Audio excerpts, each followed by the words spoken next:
মাদক মামলায় গ্রেপ্তার হয়েছেন, খেটেছেন জেলও। আর তিনি এবার পেলেন বিশ্বকাপের ফাইনালে মেসি আমালদের সামলানোর দায়িত্ব। 2026 বিশ্বকাপের হাই ভোল্টেজ আর্জেন্টিনা স্পেন ফাইনালে বাঁশি বাজাবেন স্লোভেনিয়ার 46 বছর বয়সী রেফারি স্লাভকো ভিনচিচ।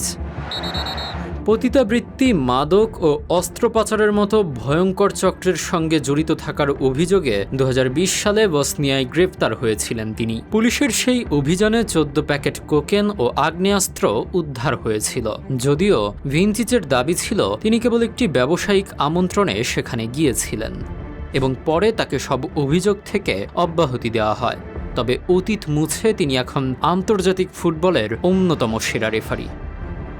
চ্যাম্পিয়ন্স লিগের ফাইনাল থেকে শুরু করে ইউরোর বড় ম্যাচ পরিচালনার অভিজ্ঞতা রয়েছে তার ঝুলিতে।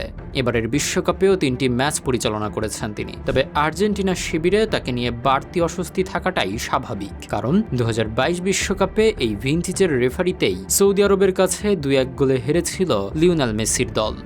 অন্যদিকে স্পেনের লামিন ইয়ামালের কাছে তিনি বেশ পয়া। তার বাঁশিতে ইউরোর সেমিফাইনালে ফ্রান্সকে হারিয়েছিল স্পেন। সব মিলিয়ে এমন এক বিতর্কিত ও অভিজ্ঞ রেফারির অধীনে রোববারের ফাইনাল নিয়ে উত্তেজনা এখন তুঙ্গে।